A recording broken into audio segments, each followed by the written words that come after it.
చేత మాయ జూదమాడించు జూదమండు సర్వస్వాన్ని దోచుకొని నన్ను నిండు కులవు కూటములో చీరబట్టి తీర్చినటువంటి ఆ దుర్మధాంధునితో నా సంధి చేస్తానంటున్నావు. 12 ఏళ్ల వనవాసం, 1 ఏడు అజ్ఞాతవాసం మా చేత చేయించి ఆకులలువులు మా చేత తినిపించిన నీచులతోనా నువ్వు సంధి చేసేదన్నా? 13 సంవత్సరాలుగా నా కురులిట్లా విరయబోసుకొనున్నానే పిశాచములాగా. నా కురులకు ముడివేసే భాగ్యము లేదా? ఆ దుశ్శాసనుడు చస్తే గాని నా కురులకు ముడివేసే భాగ్యము దొరకదే. అలాంటి వారితో సంధి చేయాలని వెళుతున్నావా అన్నా? ఈ చెల్లిపైన నీకు అభిమానం లేదా? ఒకవేళ నా భర్తలు నిన్ను సంధి చేయమని చెప్పారనుకో, కానీ నీకైనా నా పైన అభిమానం లేదా అన్న? నా భర్తలకు ఎలాగో నా పైన అభిమానము ప్రేమ లేదనుకో, నీవు కూడా నన్ను వదిలేసావా అన్నా? అమ్మా, ఇంకా నీ భర్తలను అనేది ఏమన్నా ఉందా? ఉంటే అని ఆ తర్వాత చెప్తాను. నీ భర్తలకు నీ పైన అభిమానం లేదా? ప్రేమ లేదా? ఎంత మాట అన్నావమ్మా? నీ భర్తలు ఎంతటి నీతివంతులో అంతటి అసహాయ సూరులు. ఎంతటి నీతివంతులో అంతటి అసహాయ సూరులమ్మా నీ భర్తలు. సమయం కోసం వేచి ఉన్నారే కానీ బలము లేక కాదు. పెద్దల అనుమతి కోసం వేచి ఉన్నారు. నువ్వు మాత్రం ఆ సామాన్య స్త్రీలలాగా ఎందుకలా మాట్లాడుతున్నావు తల్లి? విశేషించి నువ్వు నా భక్తురాలి. ఈ ప్రపంచమంతా బ్రహ్మదేవుడికి శరీరం. ఆ శరీరమైనటువంటి ఈ ప్రపంచంలో చాలా కాలమైంది ఒక చిన్న పుండు పుట్టింది. దానికి మందు వేసేవాడు లేక, దాన్ని బాగు చేసేవాడు లేక ప్రబలమైపోయి శరీరం అంతా ప్రాకిపోయి అది శరీరాన్నే నాశనం చేసే స్థితికి వచ్చింది. ఇప్పుడు ఈ ప్రపంచానికి నేను డాక్టర్ అమ్మా. ఈ ప్రపంచానికి నేను డాక్టర్ని. నేను ఆపరేషన్లు చేసుకుంటూ పోతూ ఉంటాను. నా దగ్గర కట్టుకట్టడానికి కంపౌండర్గా చేరాడు నీ భర్త అర్జునుడు. దేన్ని నేను ఆపరేషన్ చేసేది? అధర్మాన్ని. ఈ అధర్మాన్ని ఆపరేషన్ చేస్తూ పోతూ ఉంటే ఆయన కట్లు కడుతూ వస్తూ ఉంటాడు. ఈ అధర్మం అన్నటి దాంట్లో భాగమే ఆ కౌరవులు కూడా. అతి త్వరలో అధర్మాన్ని అణిచే బాధ్యత నాకు తీసుకున్నాను తల్లి. నువ్వు నా భక్తురాలివైతే నన్ను త్వరగా సాగనంపమ్మా. ఆ కళ్ళల్లో నీళ్లు తుడుచుకొని ఆ అమ్మ అన్నా, కష్టాలు వచ్చాయి కాబట్టి కష్టాలు వచ్చినప్పుడు ఒళ్ళు తెలియని తనంతో నా భర్తలో ఏదేదో మాట్లాడానన్నా, నన్ను క్షమించన్నా, నన్ను క్షమించు. పర్వాలేదులేమ్మా, త్వరగా అర్థం చేసుకున్నావు అంతే చాలు. మరి నేను బయలుదేరవచ్చా? సంతోషంగా సంతోషంగా వెళ్ళిరండి. మంచి తల్లి, వస్తాను బావలారా. బావా కృష్ణ, చిన్నప్పటి నుంచి కౌరవులు మోసం అనేది వెన్నతో పెట్టిన విద్య. అంచేత ఆ మోసగాళ్ల దగ్గరికి మీరు వెళితే ఏదైనా వాళ్ళు మిమ్మల్ని ఏం చేస్తారో ఏమోనని భయంగా ఉన్నది, కొంత సైన్యాన్ని వెంట తీసుకువెళ్ళండి అన్నాడు. నేను వెళ్ళేది యుద్ధానికి కాదయ్యా, సంధికి. సంధికి సైన్యాన్ని వెంట తీసుకెళ్తారా ఎవరైనా? ఒకవేళ కౌరవులు విజృంభించిన పైకి ఏదన్నా అఘాయత్వం చేయడానికి వచ్చారనుకో, ఆ సభలో అక్కడికక్కడే వాళ్లను నా సుదర్శన చక్రము చేత వాళ్ళను అక్కడే మట్టు పెడతాను. మీకు యుద్ధము లేకుండానే సునాయాసంగా రాజ్యం వచ్చేటట్లు చేస్తాను. ఆ భయం మీకేం అక్కర్లేదు, నన్ను సాగనంపండి. ఏమో బావా, మాకు భయం వేస్తున్నది కృష్ణ. ఒక్కరే వెళితే ఎటొచ్చి ఎటు పోవును. అయ్యో సరే, మీరింతగా చెప్తున్నారని ద్వారకా నగరం నుండి సాత్వికిని పిలిపించుకున్నాడంట తమ్ముణ్ణి. ఇప్పుడు సంతోషమేనా అన్నాడు. ఒక్కరన్నా కాస్త తోడుగా ఉంటే అది కొంచెం బలం.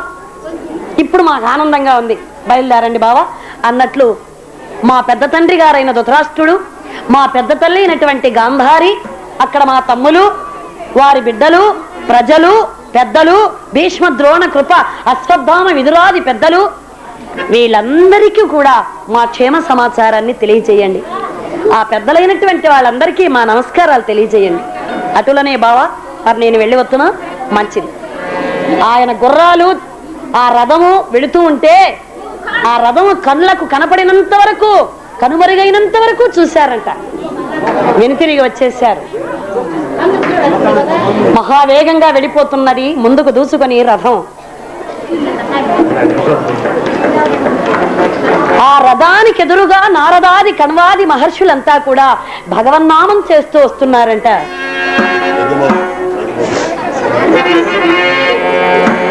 నారాయణ తే నమో నమో భవనారద సానుత నమో నమో నారాయణ తే నమో నమో భవనారద సానుత నమో నమో నారాయణ తే నమో నమో భవనారద సానుత నమో నమో నారాయణ తే నమో నమో.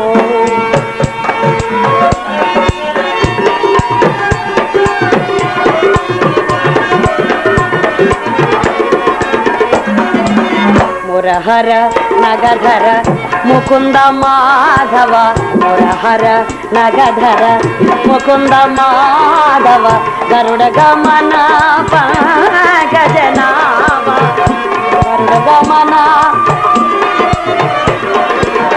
పరమ పురుష భవ బంధ విమోచన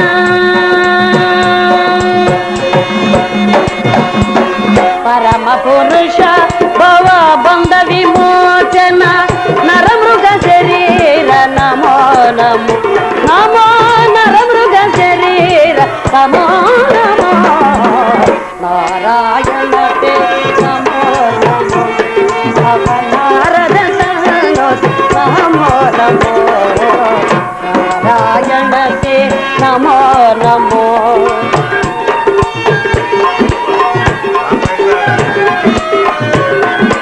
చంద్ర విలోచన జలరుఖ భవనుత చరణయుగ బలిబంధన గోపవధు వల్లభ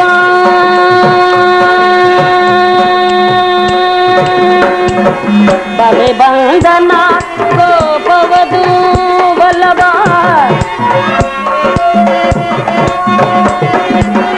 నళినోదర తే నమో నమో నమో నళినోదర తే నమో నమో నారాయణ తే నమో నమో భవనారద సన్నోత నమో నమో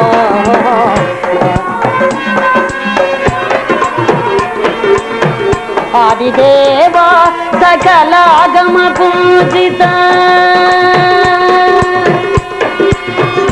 ఆదిదేవ సకలాగమ పూజిత యాదవ కుల మోహన రూప ఆదిదేవ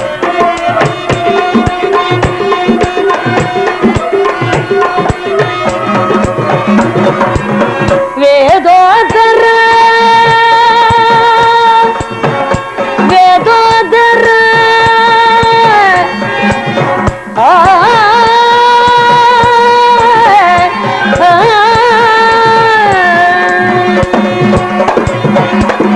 వేదోదర శ్రీ వెంకట నాయక వేదోదర తిరు వెంకట నాయక వేదోదర వేదోదర తిరు వెంకట నాయక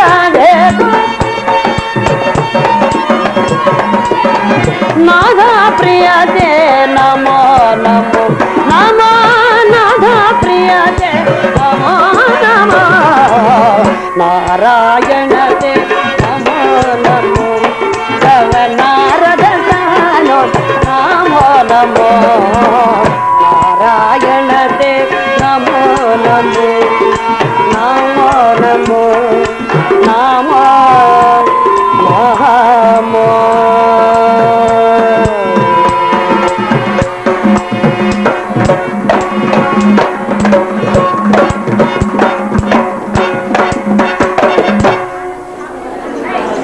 ఇలా నారదాది కణ్వాది మహర్షులంతా శ్రీకృష్ణుల వారి రథానికి ఎదురుగా వస్తూ ఉంటే దారక రథం ఆపు నాయనా. ఈ రథం ఆపగానే వాళ్ళందరూ వచ్చి దిగి స్వామివారికి నమస్కారం చేశారు. నారదాది కణవాది మహర్షులందరికీ నమస్కారం. ఏమిటి స్వామి మీ ప్రయాణం? మీరు హస్తినకి వెళుతున్నారని అక్కడ మీ మాటలు వినగోరి మేము వస్తున్నాము స్వామి. మంచి పని చేస్తున్నారు. మీలాంటి పెద్దలు వస్తే నాకు కొంచెం శ్రమ తగ్గుతుంది. త్వరగా చేరుకోండి. మరి నేను బయలుదేరనా? అలాగే స్వామి, మీరు బయలుదేరండి. వారి దగ్గర సెలవు అంది. మరలా స్వామి వారు రథారూఢుడై వెళుతూ ఉంటే దారి మధ్యలో ఆ పక్కన ఒక కొండ, ఈ పక్కన ఒక కొండ, ఆ మధ్యలో దారి. ఈ దారిలో పోతున్నది రథం. ఎవరో ఒక మహాబలవంతుడు ఆ కొండ మీద ఒక పాదాన్ని, ఈ కొండ మీద ఒక పాదాన్ని అట్లా నిలబడి వక్షస్థలం మీద కత్తులు పదును పెడుతూ ఉన్నాడంట. 2 కత్తులు పదును పెట్టి ఆ కొండకు నిలబెట్టాడు. 3వ కత్తి పదును పెడుతున్నాడు వక్షస్థలం మీద. దారక రథమాపు. కిందికి దిగాడు స్వామి. ఏమయ్యా, దారికి అడ్డంగా నిలబడి కత్తులు పదును పెడుతున్నావే అన్నాడు. పోనీలే స్వామి, నేను దిగేస్తాను, మీరు వెళ్ళండి, ఇంకా మీరు వెళ్ళండి అన్నాడు. అది కాదయ్యా, ఈ కత్తులు ఎందుకు పదును పెడుతున్నావని అడిగాడు. చెప్పే తీరాలా అన్నాడు.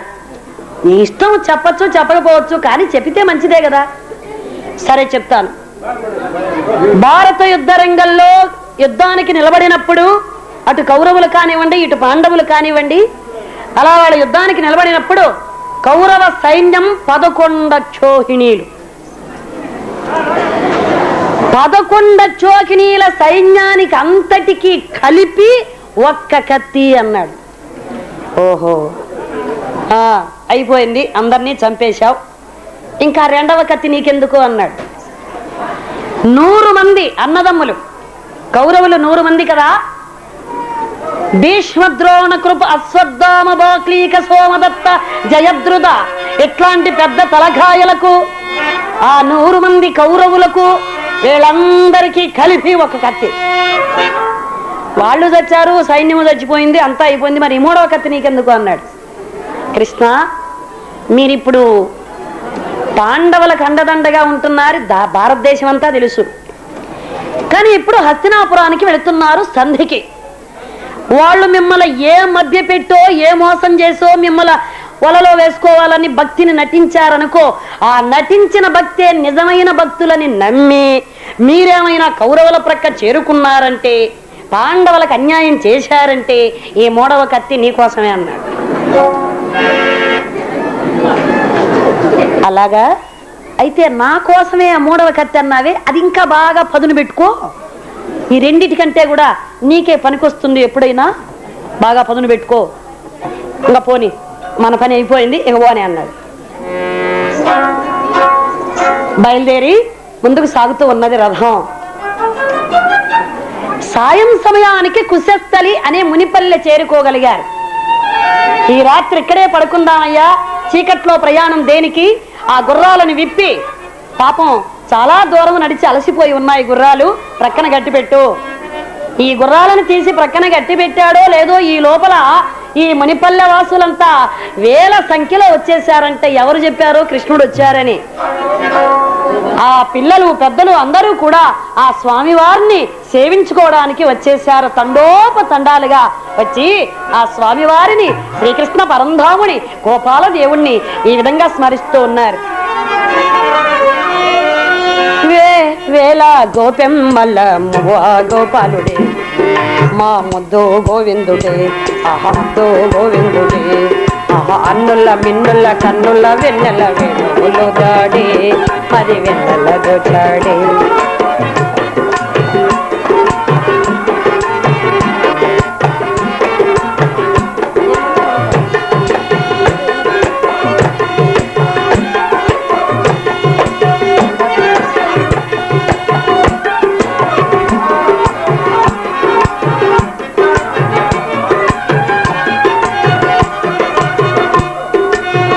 మన్ను తిన్న చిన్నవాడే, నిన్ను కన్న వన్నె కాడే,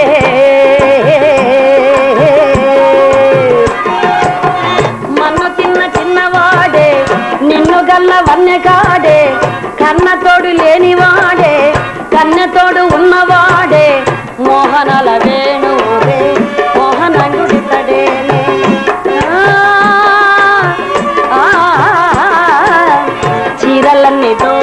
దేహ చింతలన్నీ తీర్చినాడే, చీరలన్నీ దోచి దేహ చింతలన్నీ తీర్చినాడే, కోతల్ల కవితలన్నీ కోత పోసుకున్నాడే.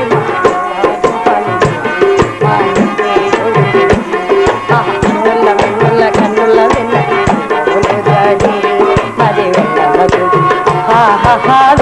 వేల గోపెమ్మల్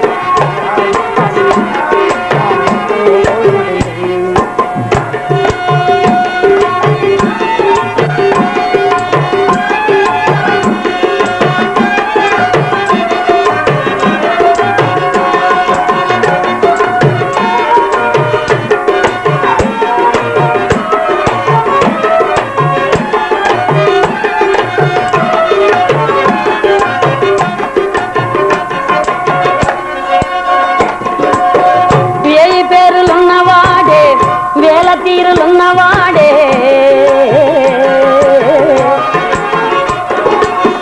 వేయి పేరులున్నవాడే, వేల తీరులున్నవాడే, రాసలీలలాడినాడే, రాయబారమేగినాడే, రాసలీలలాడినాడే, రాయబారమేగినాడే, గీతార్థ సారమిచ్చి గీతలెన్నో మార్చేనే.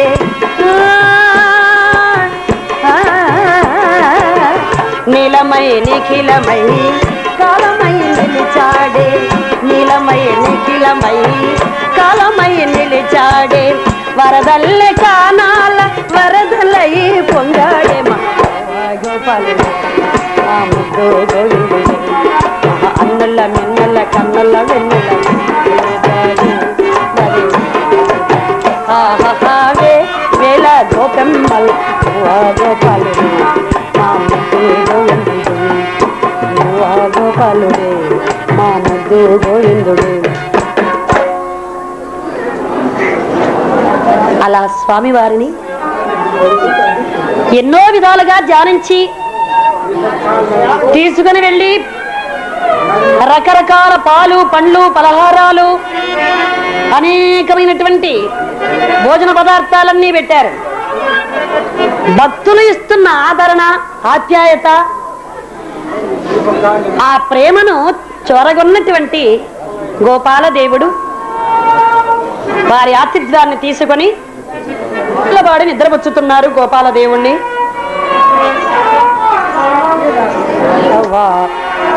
గోపాల కృష్ణ జంటగా నన్ను పిలువ తగదోయి, గోపాల కృష్ణ ఒంటిగా ఉయ్యాలలో గెదవా, గోపాల కృష్ణ జంటగా నన్ను పిలువ తగదోయి, గోపాల కృష్ణ ఒంటిగా ఉయ్యాలలో గెదవా.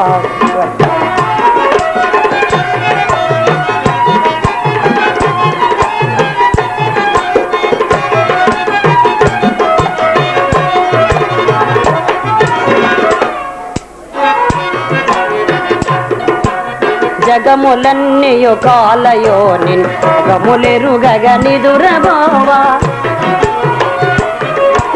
జగములన్నయో కాలయో నిన్గములెరుగగ నిదురబోవ, నగు మొగముగల ముద్దు బాలుడవు,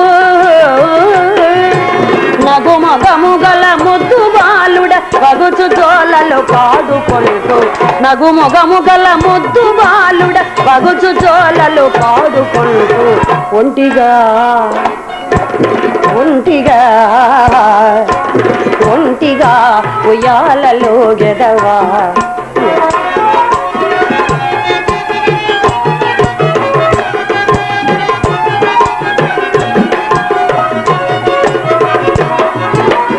కంటికంతా జలమయంబై మింటి వరకును ఏకరాశిగా, కంటికంతా జలమయంబై మింటి వరకును ఏకరాశిగా, గంట దొరుకని మహాప్రళయపు ఇంటిలో వటపత్రశాయి, జంట దొరుకని మహాప్రళయపు ఇంటిలో వటపత్రశాయిగా, ఒంటిగా ఒంటిగా ఒంటిగా ఉయ్యాలలో గెదవా, గోపాల కృష్ణ జంటగా నన్ను పిలువ తగదోయి, గోపాల కృష్ణ ఒంటిగా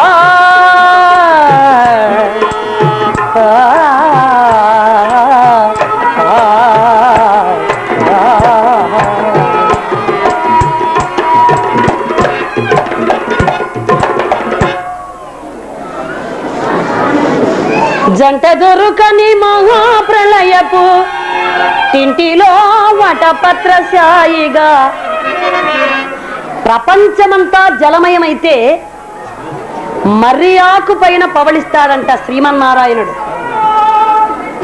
అందుకే అతన్ని వటపత్రశాయి అని సంబోధిస్తారు. చాలా మంది తెలిసిన వాళ్ళు మర్రి ఆకులో భోజనం చేయరు. అది మహావిష్ణువుకి ఆయన పవళించే ఆయన ఉండే చోటు కాబట్టి ఆ మర్రి ఆకు మీద కనుకనే ఎవరు తెలిసిన వాళ్ళు భోంచేయరు. అందులో జంట దొరుకని మహాప్రళయపు ఇంటిలో వటపత్రశాయిగా ఒంటిగా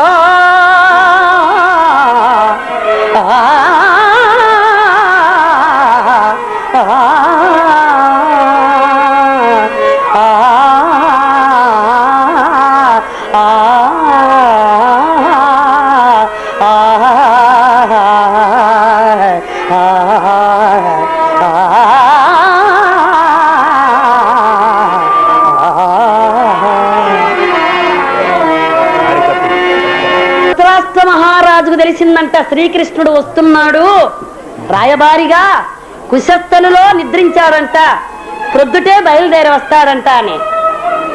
గోవిందుడు వస్తున్నాడా? ఆహా, ఏమి మా భాగ్యము. పెద్ద కొడుకుని పిలిపించాడు. నాయనా కుమార దుర్యోధన,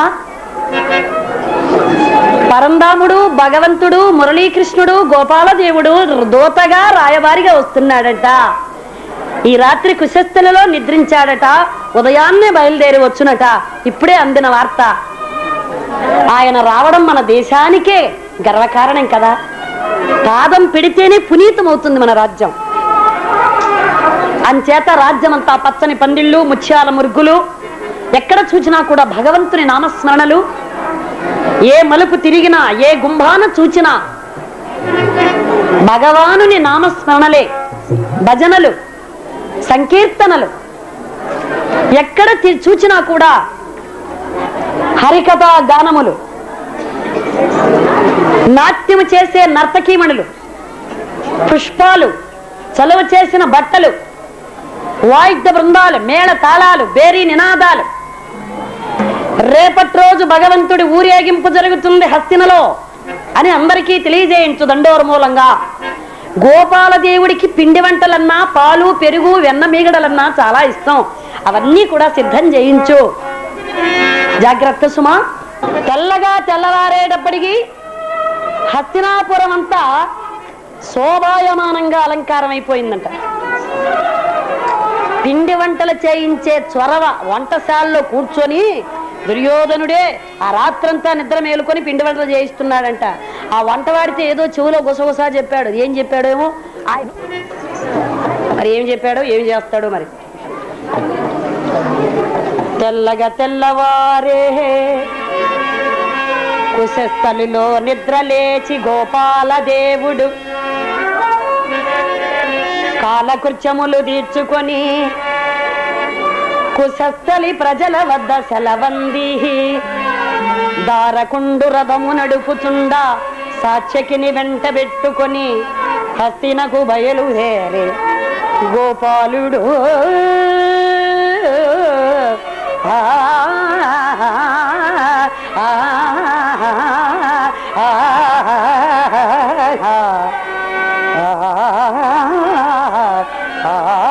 ఒక పక్కన రామ సంకీర్తనలు, భజనలు, అనేకమైనటువంటి భక్తి గీతాలు, ఇలాంటివన్నీ కూడా ఏర్పాటు చేశారు. కౌరవులందరూ కూడా గబ గబ గబ గబ వెళ్ళి శ్రీకృష్ణుడి మెడలో దండలు వేసేశారంట. అబ్బా, మా బరువు దించుకొని వేసామయ్యా. తెల్లవారినప్పటి నుంచి దండలు మోయలేక చూస్తున్నాం. భక్తులు ఎవరైనా ఇలా అనుకుంటారా? వాళ్ళకి అదేదో పెద్ద భారంగా ఉంది. ఎంతసేపని మోసేది ఈ దండలు? గబ గబ గబ గబ వేసేశారు 100 మంది దండలు. అమ్మయ్యా, ఆ దండలన్నీ తీసి ప్రక్కన ఎప్పుడు చేరుకున్నాడో విదురుడు కృష్ణుని సన్నిధానానికి చేరుకునేశాడంట. అప్పుడే చోటు చేసుకుని ఇసుక చల్లితే నేల రాలనటువంటి ఆ జనసందోహంలో ఎప్పుడో సాన్నిధ్యం చేరుకునేశాడు మహాభక్తుడైనటువంటి విదురుడు. ఆ దండలన్నీ తీసి ప్రక్కన వాళ్లకు అలా విసురుతూ ఉన్నాడంట. ఆ స్వామి ధరించిన దండలన్నీ కూడా అలా వెదజల్లుతూ ఉంటే ఆ పుష్పాలతో వాళ్ళందరూ మహాప్రసాదం అన్నట్లు కళ్ళకు అద్దుకుంటూ ఉన్నారు ఆ పూల దండలన్నీ కూడా. దూరంగా ఉండేవాళ్ళు ఇంతే మా ప్రాప్తం, దగ్గరికి పోకపోయామే, పాదాలకు నమస్కరించుకోలేకపోయామే, మన అదృష్టం ఇంతేనా అనుకుని సరిపెట్టుకుంటున్నారంట. దగ్గర ఉండేవాళ్ళు ఏమి మా భాగ్యము అని పాదాల పైన పడి మొక్కుతున్నారంట. ఇలా అనేకమైనటువంటి భక్త జన సందోహంలో ఇసుక చల్లితే నేల రాలనటువంటి ఆ మహానగరంలో పురవీధిలో ఊరేగింపు చందాన పోతున్నాడు గోవిందుడు. స్వామివారికి అనేకమైనటువంటి భక్తులు అందజేస్తున్నటువంటి ప్రార్థనలు కానివ్వండి, అనేకమైన వింజామరులతో విసరడము, ఆ స్వామికి గొడుగులు పట్టడము, ఇలాంటివి ఎన్నో భక్తులు చేస్తూ ఉన్నారు. స్వామివారిని నేరుగా మందిరానికి తీసుకుని వెళ్ళాడు దుర్యోధన చక్రవర్తి. బంగారు సింహాసనం పైన కూర్చోబెట్టాడు. నమస్కారం చేసి, బావా మీరు వస్తారని మాకు తెలిసి అన్ని ఏర్పాట్లు చేసుకోనున్నాం. మీరు అంటే మీకోసం రాత్రి నిద్ర మేలుకొని రకరకాల పిండి వంటలంతా తయారు చేయించాను. మనమంతా కలిసి విందు చేద్దామా బావా? దుర్యోధన వింద భగవారలమృతమిడిన భుజయింప పాడిగాదండ్రు బుధులు, భగవారలమృతమిడిన భుజయం పాడిగాదండ్రు బుధులు, తగతుడ విట్లంటి వేని తెల్పెద పాటించుము నానుడులో.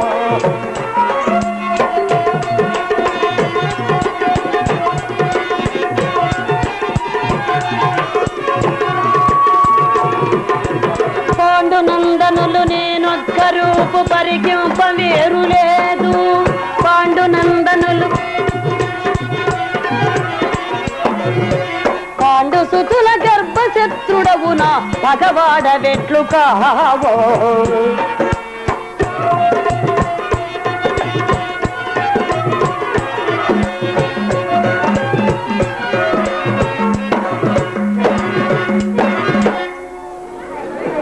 పాండవులు నీవు విరోధులు, కానీ పాండవులు నేను మేము విరోధులము కాదు, మేము ఒక్కటే. మరి నీకు విరోధైనటువంటి పాండవులు నేను హితుడు వాళ్లకు కాబట్టి అంచేత నాకు వాళ్ళు మంచి వాళ్లే కదా.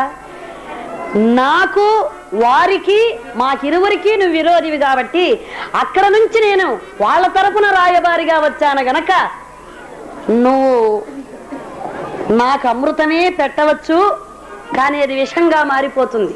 ఎందుకంటే నువ్వు నాకు విరోధి కదా. పెద్దవాళ్ళు ఏమన్నారంటే విరోధిగా ఉండేవారి అంటే అమృతం కూడా విషంగా మారిపోతుంది అన్నారు. నేననలేదు, పెద్దవాళ్ళు అనుభవజ్ఞులు. నీ ఇంట నేను పచ్చి మంచి నీళ్లు కూడా త్రాగనన్నాడు. మామ శకుని మామ విష ప్రయోగం చేసింది వంటలలో రాత్రి కదా, ప్రొద్దుట కదా కృష్ణుడు వచ్చాడు, ఎట్లా తెలిసింది అన్నాడు. అల్లుడు కృష్ణుడంటే ఏమనుకున్నావు అల్లుడు? ఆవిలించితే ప్రేగులే లెక్క పెట్టేస్తాడు ఆయన. ఇంకా నయ్యం నువ్వు విషప్రయోగం చేశావు అని ఉంటే మన పరువు ఇక్కడే పోయేది. ఎందుకు భయపడతావు? వంట ఇంటికి కుందేలు వచ్చినట్టు వచ్చాడు కృష్ణుడు. పాపాల భైరవుణ్ణి నేనున్నా. ఇక్కడ నుండి కృష్ణుడు మళ్ళీ ఉపప్లావ్యానికి వెళ్లకుండా ఇక్కడే అతన్ని మట్టు పెట్టే ఏర్పాటు నేను చేస్తా. నువ్వు వంటల్లో విషప్రయోగం చేసి చంపాలనుకున్నావు, అది జరగలేదు. నేను అతన్ని ఇక్కడ నుండి పోనివ్వకుండా చంపే ఏర్పాటు నేను చేస్తా. పాపాల భైరవుడు నేనున్నాను, నీకేం భయం లేదు, ఇక ఆ కృష్ణుడిని వదిలే అన్నాడు. మాయురే మామ లెస్సగా చెప్పితేవి మామ.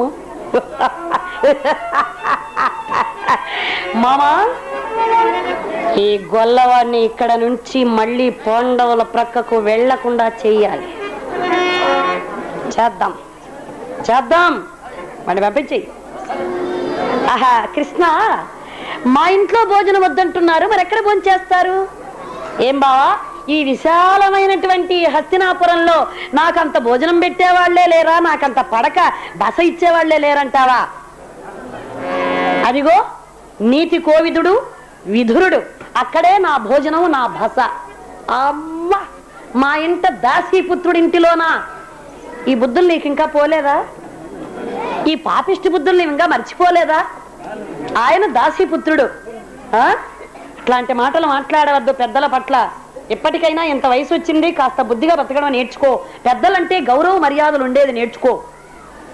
విదురా, స్వామి నేను నీ ఇంటికి భోజనానికి వస్తున్నానయ్యా. కృష్ణ, నిజమా? నిజమా అంటావేమిటయ్యా? నిజమే. నాకు భోజనం పెట్టవా? అయ్యో, ఎంత మాట స్వామి, మీరు రావాలే కానీ. వస్తున్నాను, కాకపోతే కాస్త నిదానంగా వస్తాను. నువ్వు వెళ్ళి అన్ని ఏర్పాట్లు చూసుకో. భోజనం బాగుండాలి సుమా. ఏమిటి స్వామి, ఎంత మాట, ఎంత మాట. ఏమి నా భాగ్యం, నా జన్మమే సార్థకమైపోయింది. వస్తాను తండ్రి, వస్తాను. విదురుడు వెళ్ళిపోయాడు ఆ స్వామికి ఏర్పాట్లు చేసుకోవడానికి. బావా, ఈరోజు ప్రయాణ బడలికలో ఉన్నాను. నేను ఈరోజు భోంచేసి విశ్రాంతి తీసుకుని రేపే నేను సభామధ్యానికి వచ్చి నేనొచ్చిన రాయబారిగా వచ్చినటువంటి నా విషయాన్ని నేను ప్రస్తావించడానికి ఇక రేపే. మరి నాకు ఈరోజు విశ్రాంతి కావాలి. వస్తాను బావా. మంచిది, దయచేయండి. ముందుగా అత్తగారి మందిరానికి వచ్చారంట. విదురుని ఆశ్రయములో వదిలిపెట్టి వెళ్ళారు కదా కుంతీదేవిని. అక్కడే ఉన్నది. అత్తను పరామర్శిద్దాం, ఎట్లుందో ఏమో మా మేనత్త అని ఆమె మందిరానికి వచ్చి గుంభంలోనే తలుపు తట్టాడు. అత్త, బాగున్నావా అత్త? ఎవరు? ఎక్కడో కంఠస్వరాన్ని వినినట్లుగా గుర్తుందే. ఎవరై ఉండవచ్చు? నేనత్త, నీ మేనల్లుడు కృష్ణుణ్ణి. నాయన, వచ్చావా తండ్రి? రా నాయన. నువ్వు రావేమో, నా ప్రాణం పోతుందేమో అనుకున్నాను. నువ్వు ఎప్పుడెప్పుడు వస్తావా అని తులసి తీర్థం కూడా సిద్ధంగా పెట్టుకోనున్నాను. నువ్వు రావడం, ఆ తీర్థం నా నోట్లో పోయడం, నా ప్రాణాలు నీలో ఐక్యం చేయడం. అదేమిటత్త, అదేమిటత్త అప్పుడే పోతానంటున్నావు? నీ కొడుకు ధర్మరాజు రాజుగా విలసిల్లాలి, నువ్వు రాజమాతగా ఎంత ఐశ్వర్యాన్ని అనుభవించాలి, అప్పుడే పోతానంటావేమిటత్త? ఇంకా నాకు ఏ ఆశలు లేవు నాయన.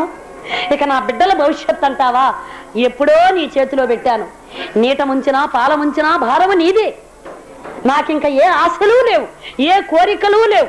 అన్నీ అయిపోయిన దాన్ని పోవడానికి సిద్ధంగా ఉన్నాను. కృష్ణ, ఇంతకీ నువ్వెందుకు వచ్చావు ఇక్కడికి? ఈ దుర్మార్గులుండే రాజ్యంలో ఎందుకు అడుగు పెట్టావు? ఈ రాజ్యం పునీతం చేయడానిక? నేను ఎప్పుడొచ్చానత్త? నేను రావాలని నేను అనుకున్నానా?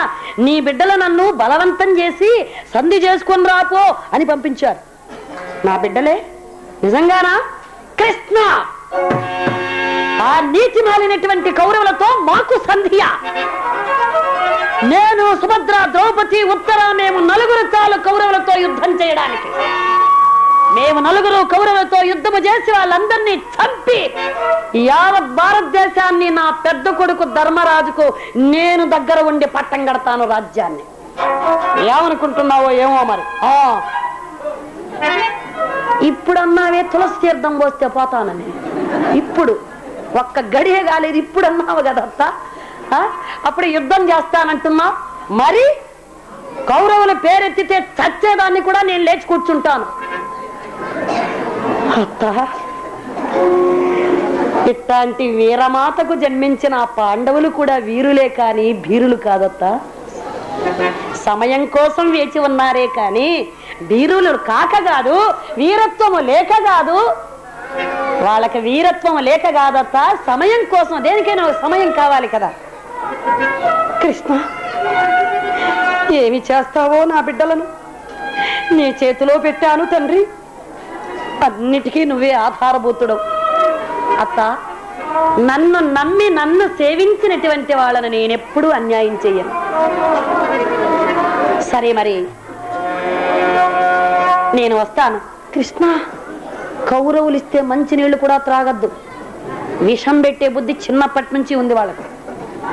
అందుచేత వాళ్ళ ఇంట్లో మంచినీళ్ళు కూడా తాగద్దు నాయనా, జాగ్రత్త. అదేమిటత్త, అక్కడ నీ బిడ్డలు అలాగే అన్నారు, ఇక్కడ నువ్వు అలాగే అంటున్నావు. వాళ్ళ విషం పెడితే నేను తింటే చేస్తానా? నా సంగతి నీకు తెలియదా? పోనీ నా విషయం ఏమిటో నేను ఎంత జీవాన్యో కూడా తెలియగా నువ్వు ఎన్నైనా చెప్పు. వాళ్ళు ఏమిచ్చినా తినద్దు, తాగద్దు. లేదులే అత్త, నేను భోంచేసేది, నేను పడుకునేది విదురుని ఇంటిలోనే. అది మంచి పని చేశావు. నేనున్నది ఆయన శాస్త్రీయంలోనే కదా. నువ్వు ఇక్కడ ఉన్నంత వరకు ఎక్కడే గాని భోంచేయద్దు, విదురుని ఇంటిలో తప్ప. భద్రం నాయన, నువ్వే మాకు దిక్కు తండ్రి. నాకే కాదు 14 లోకాలకు నువ్వు దిక్కు నాయన. వాసుదేవ, నందనందన, గోపాల, వెళ్ళిరా నాయన, వెళ్ళిరా. వస్తానత్త.